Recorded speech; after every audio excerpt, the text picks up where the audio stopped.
guys, I am showing you my Chipotle inspired bowls. Black beans with garlic and onion, tomatoes with some sprinkled sazon, rice is under there. We have some pan fried tofu, and these are zucchini, but I cut the green part off of them with onions. So I'll be having this today for breakfast, and I just wanted to share that with you guys. Bon appetit. We're gonna get started on some curry. I'm gonna roughly chop some potatoes, carrots, garlic, and onions, my favorite things to use in my everyday dishes, as well as mushrooms.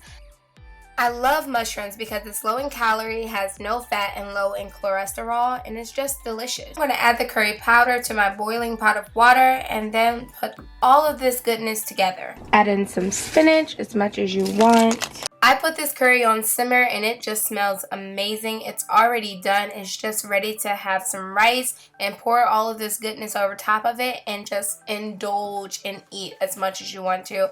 Since becoming a vegan for these past 3 weeks, cooking has been so much fun and I'm so excited to cook every single day. So this curry was a hit, 10 out of 10. Now on to the next one. So for dinner, I'm going to have this chickpea salad. I'm going to just mash some chickpeas, add in your flavors as far as salt, pepper, adobo seasoning. You can also add in some relish and vegan mayo.